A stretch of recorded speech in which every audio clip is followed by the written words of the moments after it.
जय श्री राम। जय श्री राम। हे राम राम। છેલ્લે સુધી અવાજ ના આવ્યો। હે રામ રામ। આજની આ રેખાબેનનું ફોર્મ ભરાવાની આ સભાની અંદર ઉપસ્થિત રાજસ્થાનના ખૂબ જ લોકપ્રિય મુખ્યમંત્રી ભજનલાલ શર્મા સાહેબ, ગુજરાત સરકારના કેબિનેટ મંત્રી બળવંતસિંહ રાજપૂત સાહેબ, સન્માનીય મંચ, ઉપસ્થિત યુવાન દોસ્તો, માતાઓ અને બહેનો, જમવાનું તો પતી ગયું છે તો ઠંડા ઠંડા કેમ બેઠા છો? એક વાર જોરદાર જયકારા લગાવો, બોલો ભારત માતા કી જય। બનાસકાંઠાની ભૂમિમાં આવો જયકારો ના ચાલે, હજુ આથી જોરદાર, બોલો ભારત માતા કી જય। ધન્યવાદ દોસ્તો। રેખાબેનનું ફોર્મ ભરવા આવ્યા છે અને સાથે મોદી સાહેબનો સંદેશો લઈને આવ્યા છીએ।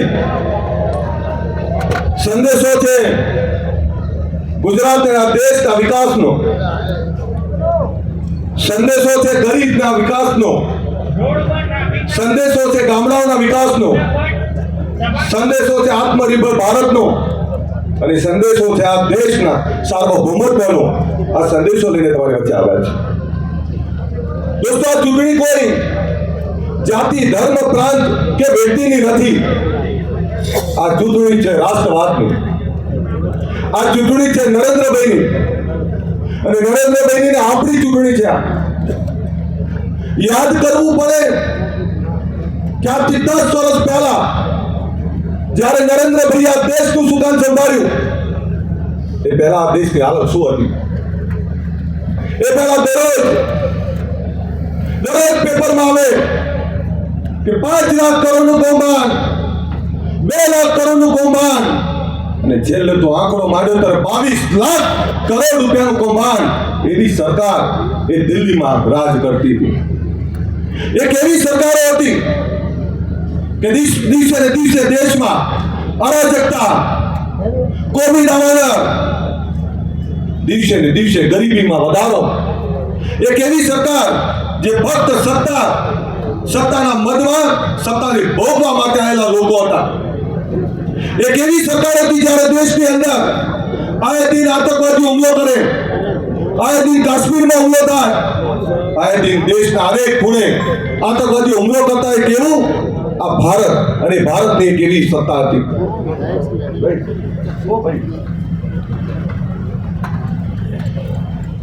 આપણે એ કહેવા આવ્યો છું, કોઈ પત્રકારે મને પૂછ્યું કે 70 વર્ષનું ક્યાં સુધી ગાણું ગાશો, ક્યાં સુધી તમે જૂની સરકારને યાદ કરશો?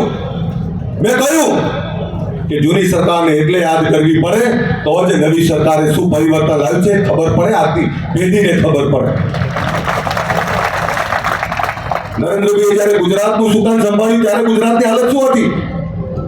યાદ છે? બનાસકાંઠા અત્યારે જે કોઈ લોકો વાત કરે છે, કાલે મેં ઘણા બધા વક્તાઓને સાંભળ્યા, કોઈ પાણીની વાત કરતું હતું, કોઈ રોડ રસ્તાની વાત કરતું હતું, કોઈ એવું કહેતું હતું કે ફક્ત પાકિસ્તાનની વાત થાય, કોઈ એવું કહેતું ફક્ત મંદિરની વાત થાય। પણ મારે તો દૂર નથી જવું। યાદ કરો નરેન્દ્રભાઈ જ્યારે ગુજરાતના મુખ્યમંત્રી બન્યા ત્યારે આ ગુજરાતની શું હાલત હતી?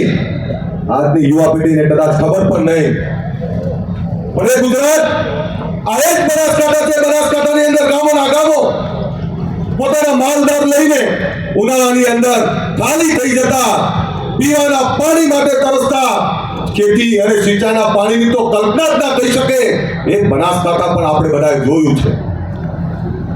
યાદ કરાવી દઈશું જ્યારે કચ્છની અંદર ટ્રેનથી પાણી મોકલવામાં આવતું, સૌરાષ્ટ્રની અંદર ટ્રેનથી પાણી મોકલવામાં આવતું અને આપણી તો કમનસીબી છે બનાસકાંઠાની, કુદરત રૂઠે તો આપણે ત્યાં દુષ્કાળ પડે અને કુદરત રૂઠે તો અતિવૃષ્ટિ થાય।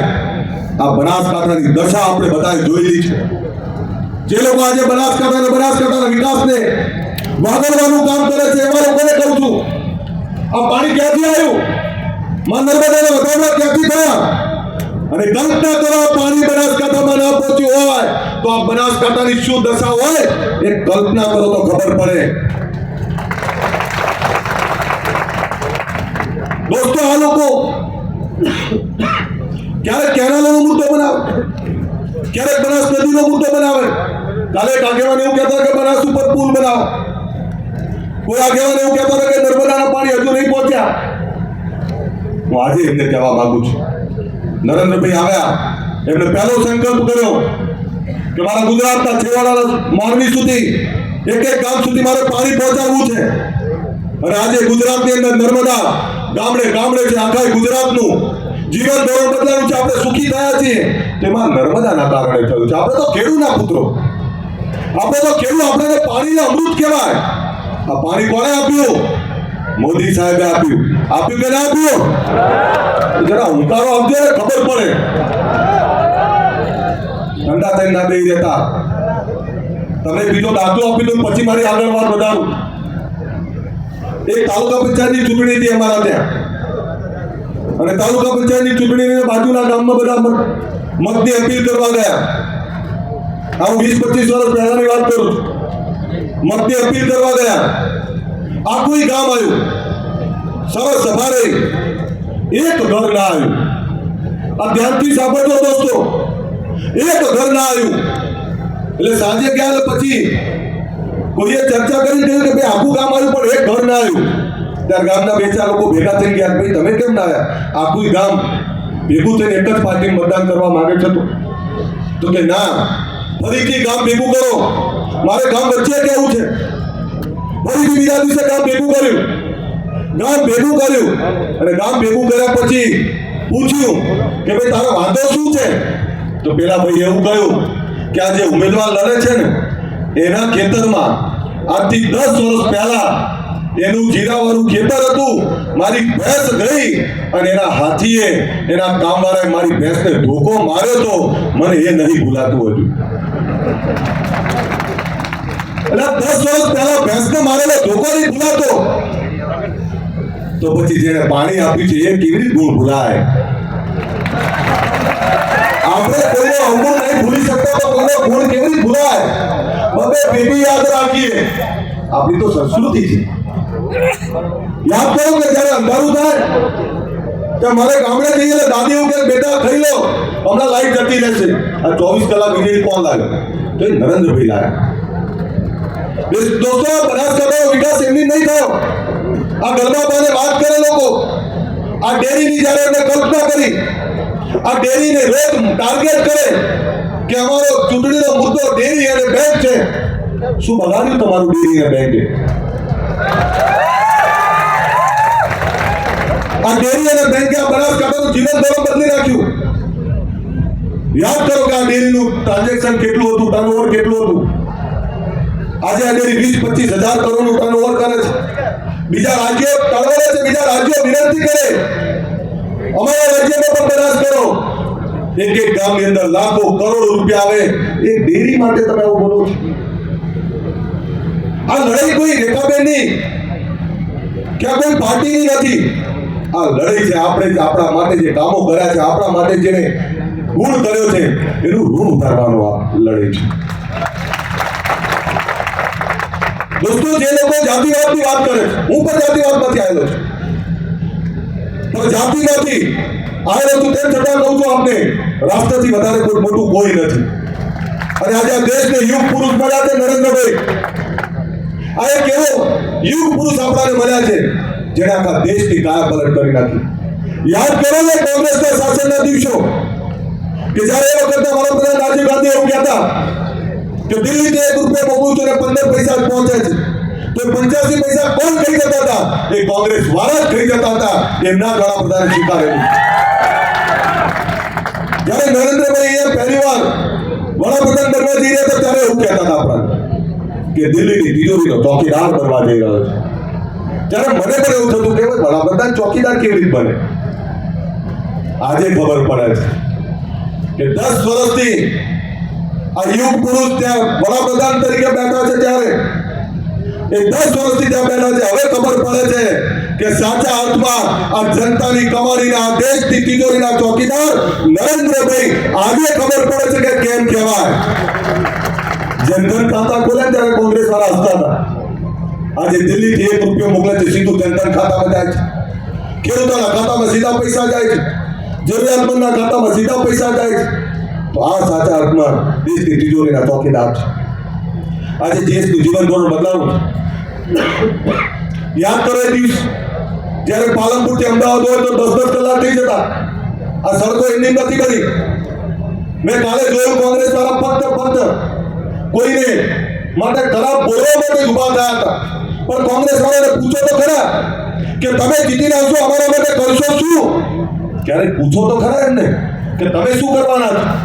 એમની જોડે કોઈ મુદ્દો નથી, પણ પૂછો કે અમને ખબર છે કે તમે આવશો તો શું થશે. ભરતી ઉડાડવા છે, માટલા ફૂટશે, પાણી માટે લોકો તરવડશે.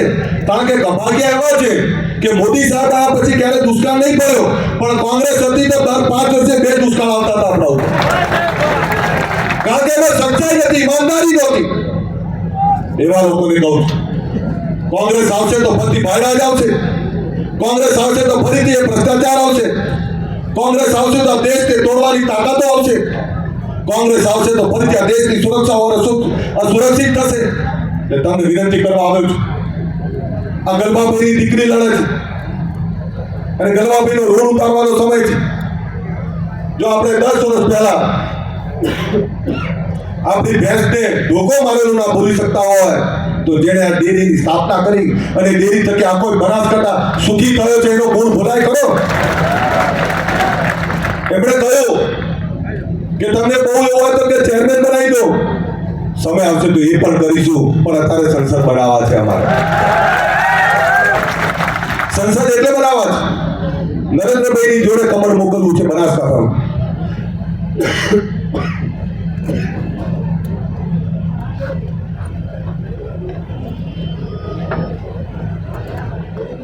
જીતાડવા એટલે છે કે નરેન્દ્રભાઈની જોડે કમળ મોકલવું છે. 10 વર્ષમાં દેશ બદલાવાનો છે. 10 વર્ષમાં દેશની અંદર લોકોનું જીવન ધોરણ બદલાવાનું છે. કાલે એમના નેતાઓ કહેતા કે અમને રામ મંદિર સિવાય બીજો કોઈ મુદ્દો જ નથી. તો રામ મંદિર સિવાય મુદ્દો નથી તો એ પણ દિવસ જોયા છે અમે કે આ દેશના આદ્ય સ્થાપક, આ દેશના ઈષ્ટદેવ રામચંદ્ર ભગવાન 500 વર્ષ સુધી તંબુમાં રહ્યા. ત્યારે તમને ક્યારે એવું ના થયું કે લાવો અમારા ભગવાન માટે મંદિર બનાવીએ? દોસ્તો, સીતાજી સ્વર્ગમાં રામને પૂછતા હશે કે આ દેશ આપણો રામ, આ આપણા બાળકો, આ દેશની અંદર બધા આપણાને ભગવાન તરીકે પૂજે છે, પણ હજુ તમારે તંબુમાં જ રહેવાનું? ત્યારે સીતાએ કહ્યું હશે, રામે કહ્યું હશે કે સીતા ચિંતા ના કર, ગુજરાતમાંથી નરેન્દ્ર મોદી આવશે ને એ જ મારું મંદિર બનાવશે.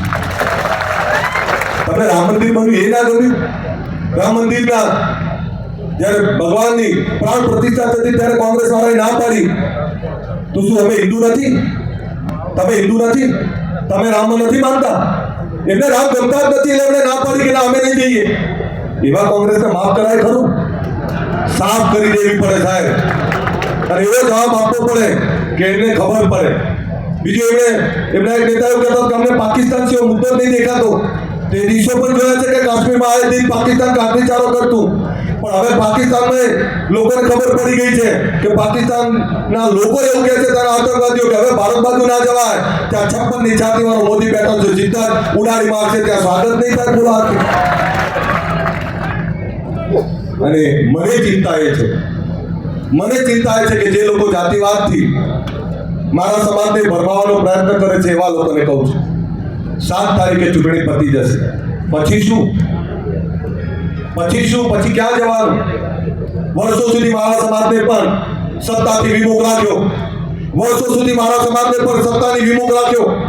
મારા સમાજને તરસ લાગી ગયું કે કુવા બાજુ ના જા, એટલે રણની દિશા બતાવી. હું તમને કુવાની દિશા બતાવવા આવ્યો છું કે સત્તા જોડે રહેવાને સત્તાની વચ્ચે રહી અને સરકારના લાભ લેવાય તો જ આ સમાજનો ઉદ્ધાર થાય.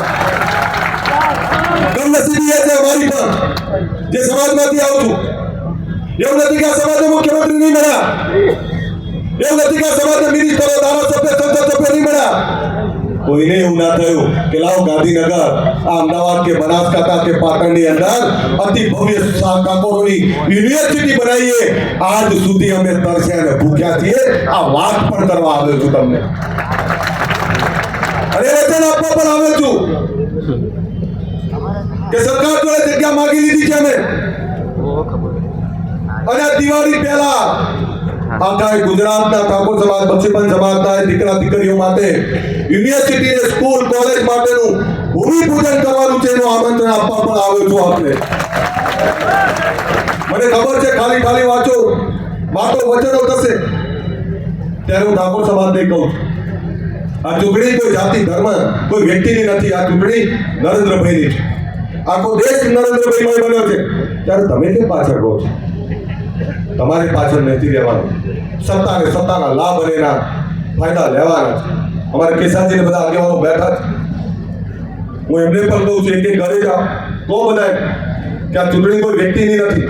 આ ચૂંટણી છે એ રાષ્ટ્રવાદની. આ ચૂંટણી છે નરેન્દ્રભાઈની. આ દેશની ચૂંટણી છે, અને આમાંથી કઈ બીજું નથી મળવાનું. અને જે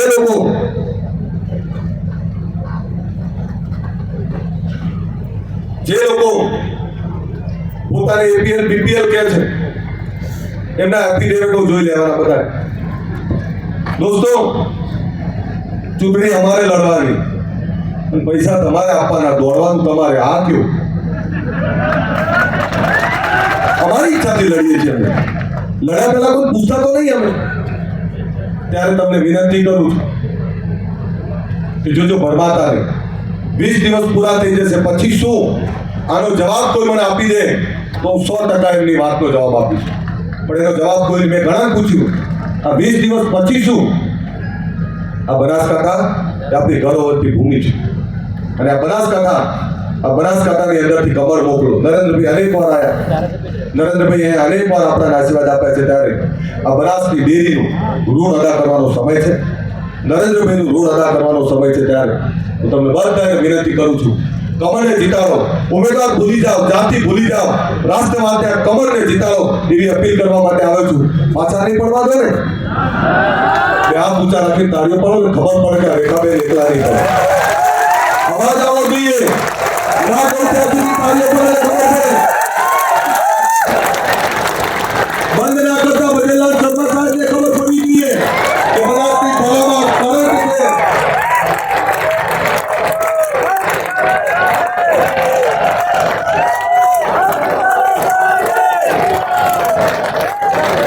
સાહેબ, આપણે બીજી વાત પણ કરો. હમણાં બાહુભાઈએ વાત કરી વાલીનાથ ભગવાનની. સાહેબ, કેટલો મોટો પ્રસંગ કહેવાય. વાલીનાથ ભગવાન જેને આપણે બધા પૂજીએ છીએ, એ માલધારી સમાજની તરફની આપણી એક જગ્યા, માલધારી સમાજનો એક પ્રોગ્રામ. દેશના વડાપ્રધાન એવું થાય કે મારે મારા માલધારી, મારા વાલીનાથના આશીર્વાદ લેવા જવું છે. સાહેબ, માલધારીઓ માટે તો આ અધિક ગૌરવની ક્ષણ છે. દેશના વડાપ્રધાન જ્યાં જવા માટે ટાઈમ લેવો પડે, એ સામેથી તમને કે મારા નાથ, મારે તારા દ્વારે આવું છે. એ નાથના ત્યાં આપણા ભગવાન આવ્યા હોય, એવા વાલીનાથ ભગવાનના ત્યાં માલધારીઓના ત્યાં આવ્યા હોય, એનો ઋણ અદા કરવાનો સમય છે.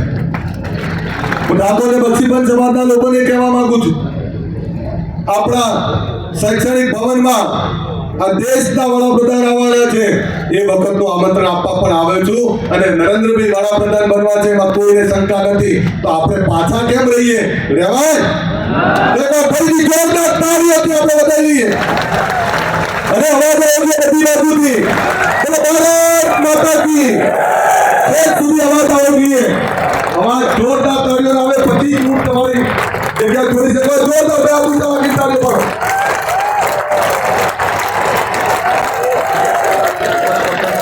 ખબર પડે ભણો